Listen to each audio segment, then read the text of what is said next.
Bitcoin zurück auf die 69.000 US-Dollar. Wir haben gestern einen massiven Pump, sogar bis auf die 70.000 US-Dollar gesehen. Donald Trump spricht über Krypto, während der asiatische Markt, speziell der chinesische Aktienmarkt, komplett nach unten durchbricht, performt Bitcoin hier unfassbar gut. Das heißt, Bitcoin koppelt sich so ein bisschen vom traditionellen Markt ab. Auch wenn wir uns den Nasdaq einmal anschauen, sehen wir das ganz gut, dass der Bitcoin hier echt am sehr, sehr gut performen sind. Gestern auch einige Positionen aus dem Markt raus liquidiert, und zwar innerhalb von 24 Stunden 3 Milliarden US-Dollar wurden aus dem Markt rausgeworfen. Wir haben uns das gestern im Livestream angeschaut gehabt. Da hatten wir unter anderem auch eine Wahnsinnskerze von Bitcoin im 1-Minuten-Chart gesehen, wo einfach mal kurz 2000 $ Kursbewegung drin war.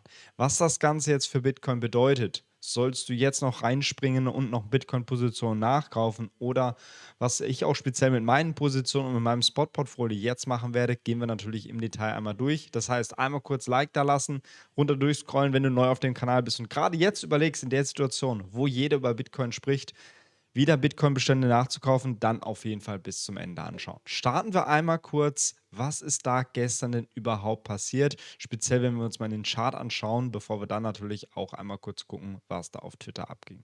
Also wir haben bei Bitcoin nicht nur gestern, sondern auch schon am Montag einen massiven Push bei Bitcoin gesehen, wo wir schon selbst gesagt haben, diese Daily-Kerze, 1.500 US-Dollar, ob die mal nicht wieder abgeholt wurde. Wir haben aber den Daily Chart, das hatte ich ja gestern im Update-Video schon erzählt gehabt, wir haben den über den 50er Daily EMA geschlossen, und das ist für mich immer ein entscheidender Punkt, wo ich sage, okay, pass auf, da mal mit Short-Positionen ein bisschen vorsichtiger sein, beziehungsweise abwarten, ob wir da irgendwo eine Top-Bildung reinbekommen, bevor man dann eine Short-Position aufmacht, und dann kam ja der gestrige Tag. Der gestrige Tag absolut giga-bullish, 6.000 US-Dollar Kerze bei Bitcoin nach oben, über 10% angestiegen. Wir gucken uns gleich auch die Altcoins an, denn auch Ethereum, Hyperliquid und auch Solana sind ordentlich angestiegen. Und da kommen wir genau zu dem Punkt, was war der große Auslöser? Einerseits natürlich der Dollarindex ist komplett nach unten durchgefallen. Ihr seht es ganz gut, Dollarindex hier einmal nach unten durchgefallen. Und vor allem, Donald Trump hat dann auch über Krypto gesprochen, und zwar auch, dass Hyperliquid wohl mit soweit integriert wird oder Hyperliquid soweit benutzt werden soll, um vor allem auch mit der USA da Positionen aufzubauen, zu managen in diesem Bereich. Und da ist natürlich Hyperliquid ordentlich als großer Kursgewinner rausgegangen, wenn wir uns das mal anschauen. Hype, das freut natürlich als allererstes unseren Hype-Bot, wenn wir uns das Ganze einmal auf dem Chart anschauen. Auch Hyperliquid. Gestern die Daily-Kerze auf die 70 US-Dollar drauf. Knappe 20% hatte Hyperliquid dort oben angelegt. Wir sind hier nach oben ausgebrochen. Nächstes Preisziel auf jeden Fall die 76 US-Dollar. Das freut natürlich gerade alle unsere Longbots. Also unser Bitcoin Coin Margin Bot, der printet hier gerade ordentlich rein. Auch unser haben wir Hypebot, der läuft auch hier wunderbar. Also überlegt mal, wir haben einen Hypebot gemeinsam im Livestream aufgemacht vor knapp 10 Tagen. Über 50% jetzt bereits schon mitgenommen, 140 US-Dollar. Nicht große US-Dollar-Beträge, aber wie du siehst, prozentsatzmäßig ist da einiges hochgegangen. Auch Nier und auch unser Jupiter-Bot läuft auch wieder in eine entscheidende, gute Richtung. Wenn ihr allgemein wollt, dass wir wieder ein bisschen mehr über Bots sprechen, können wir das gerne am Wochenende im Livestream machen. Daher auf jeden Fall Kanal abonnieren und schreibt es mir sehr, sehr gerne in die Kommentare rein. Was würde ich jetzt speziell am heutigen Tag bei Bitcoin machen? Beziehungsweise wir gehen auch gleich natürlich durch die Altcoins durch. Gehen wir als allererstes von Tageschart mal komplett runter, um dir mal hier jetzt einen genauen Fahrplan mitzugeben. Was wir fairerweise sagen müssen, also sind zwei Szenarien, die jetzt sehr, sehr wichtig für dich zum Verstehen sind. Ja, wir haben einen massiven Push nach oben gesehen. Schöne Vektorkerze, und ich sage auch, die Vektorkerze brauchten wir, dass wir mal über diesen Abwärtstrend drüber kommen. Das einzige Problem, was ich daran sehe, klar, diese Vektorkerze, wir wissen, dass Vektorkerzen werden immer sehr, sehr gerne wieder abgeholt. Auch, dass es eine newsgetriebene Bewegung war, ist jetzt nicht unbedingt förderlich. Was aber förderlich ist, ist, dass wir endlich diese eklige Seitwärtsphase mal durchbrochen haben. Und da schaue ich jetzt speziell drauf. Rücksetzer schön unten drauf, 67.100 US-Dollar, schöne Long Confirmation rein, 50% der Daily Vektorkerze abholen und dann Abfahrt weiter nach oben. Das muss Bitcoin jetzt in den nächsten paar Tagen schaffen. Idealerweise jetzt hier oberhalb den 69.000 US-Dollar einfach stabilisieren. Also Daily Close heute auch oder gestern auch sehr, sehr gut gewesen. Das ist auch genau das, was wir sehen wollten. Wir dürfen jetzt auf gar keinen Fall folgendes Szenario sehen, dass das ganze Ding hier wieder nach unten durchbricht, sondern muss jetzt Kraft haben. Wir müssen jetzt Kraft haben bei Bitcoin, uns jetzt oben oben halten und dann auch die Trend Continuation nach oben fortsetzen, neue Trendwende, sage ich mal, einleiten und mal über den 200er Daily EMA nach oben zu stoßen. Wenn wir uns den Wochenchart anschauen, sehen wir auch ganz gut, wir haben es auf dem Wochenchart und deswegen ist der Wochenclose von dieser Woche am Sonntag so unfassbar entscheidend. Wir haben es geschafft oder wir sind dabei, den Abwärtstrend vom All-Time-High zu brechen. Da sind wir aktuell jetzt auf dem Wochenchart mit dabei. Sollten wir den Wochenclose über 68.500 US-Dollar sehen, kann ich mir sogar echt eine kleine Erholung vorstellen und vielleicht auch sogar den Push nach oben Richtung 77.000 US-Dollar.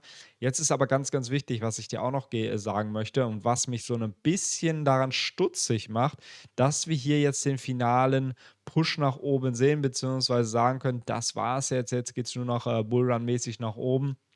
Ich habe es heute Morgen schon so ein bisschen auf Instagram verfolgt gehabt. Es sind schon wieder zu sehr bullische Stimmung mir persönlich im Markt drin, nur weil wir jetzt ja klar eine richtig brutale Kerze nach oben gesehen haben, schreiben mir jetzt schon wieder sehr, sehr viele Leute nach Bullrun, die so in den letzten Wochen, Monaten eigentlich komplett abgetaucht waren. Ja, wir haben jetzt diesen Abwärtstrend auf dem Wochenchart durchbrochen. Was wir aber nicht durchbrochen haben, ist der 200er Moving Average. Und das ist für mich ein sehr, sehr wichtiger Indikator, der uns in den letzten Malen genau in dieser seitlichen Konsolidierungsphase, also wir hatten im Oktober Abverkauf, seitliche Konsolidierungsphase, leicht nach oben ansteigend, nicht über den 200er EMA gekommen, dicke Short Confirmation, Abverkauf. Seitliche Konsolidierungsphase nach oben im Mai, 200er EMA, sind dort nicht wirklich drüber gekommen, haben uns da knapp über eine Woche lang gehalten und dann gab der Abverkauf nach unten. Jetzt auch das gleiche, Konsolidierungsphase, leichter Push nach oben, ja, wieder auf den 200er Moving Average, so wie es aktuell ausschaut. Und da kommt in meinen Augen auf jeden Fall die große Entscheidung rein. Sehen wir dann die Trend Continuation nach oben, nach vorne,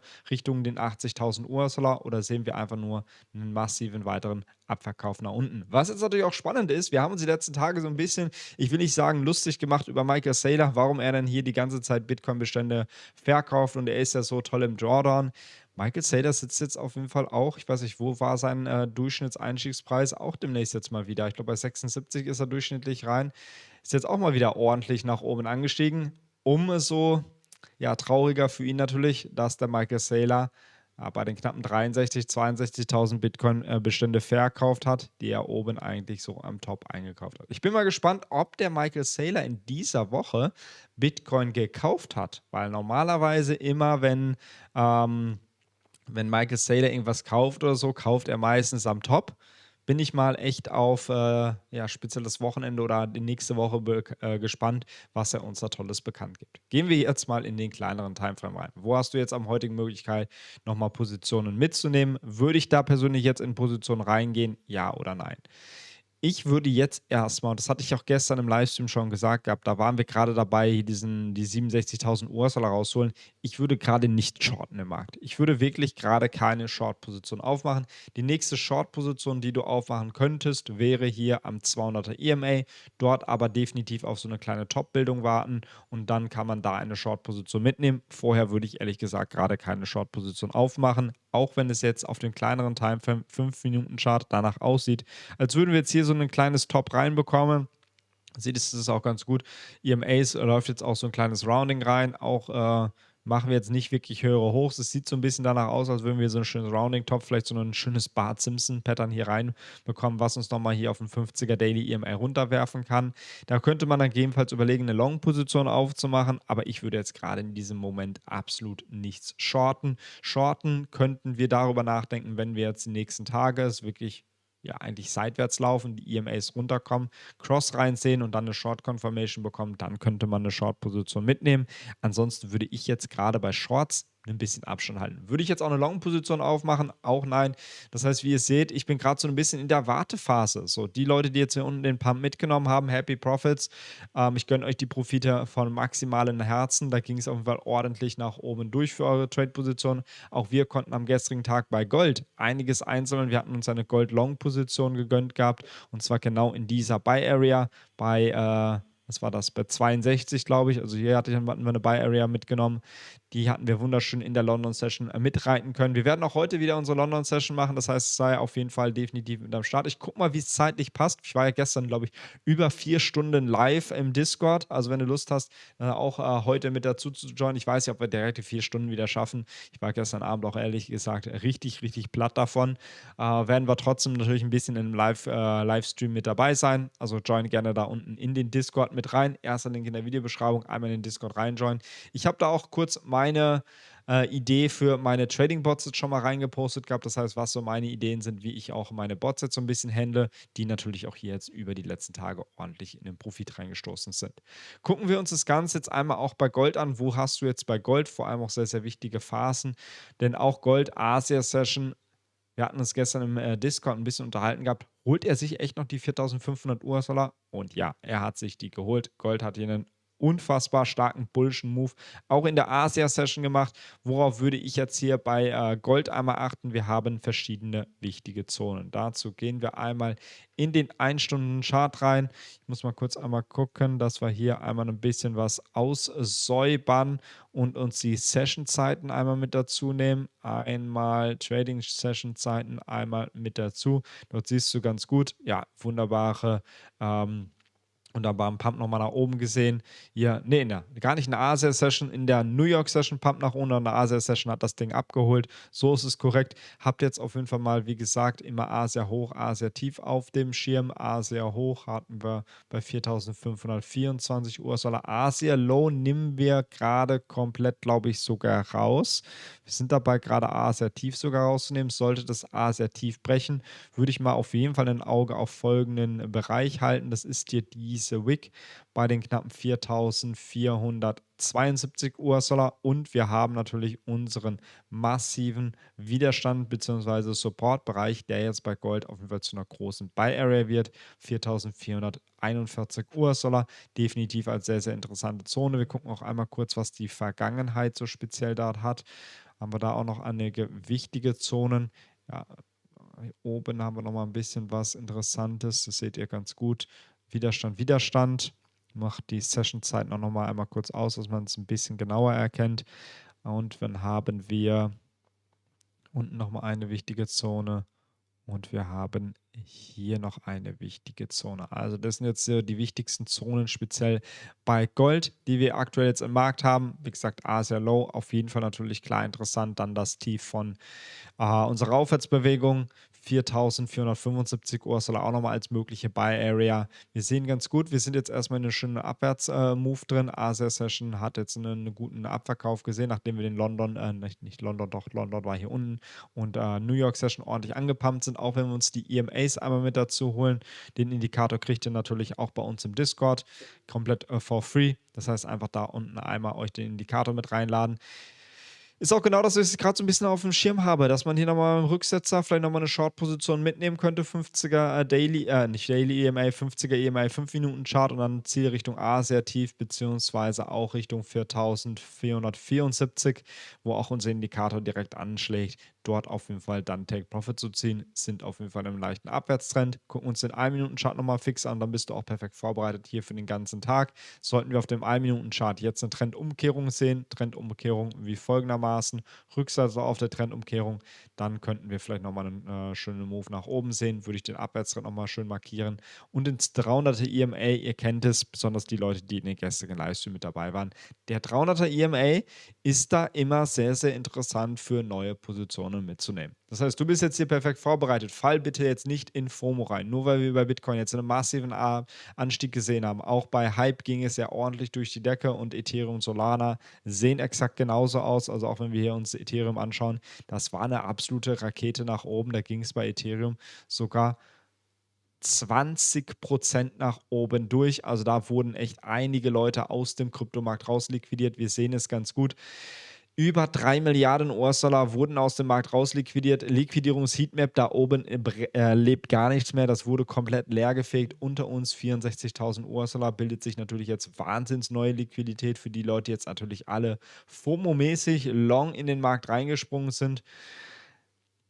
Also über uns Liquidität, wir können auch Wochenendchart mal anschauen, da lebt eigentlich fast nichts mehr, so nur ein bisschen ist bei 71, bisschen bis bei 72.000 US-Dollar, aber der große Batzen, der wurde hier echt einmal komplett rausliquidiert. Ich hatte es euch gerade schon gezeigt gehabt, über 3 Milliarden US-Dollar wurden da rausliquidiert, speziell wenn wir gestern mal kurz, und das möchte ich euch nochmal zeigen, wenn ihr im Livestream nämlich nicht mit dabei wart, wir hatten hier eine 1-Minuten-Kerze, jetzt passt mal auf, wir hatten eine 1-Minuten-Kerze und das ist so ein bisschen so, was euch vielleicht auch im Bullrun dann erwarten kann. Dieser Pump, wunderschön, richtig schön bullish für Bitcoin, aber es ist beim allen Male ist es kein Bullrun, also da muss ich dich vielleicht auch so ein bisschen enttäuschen.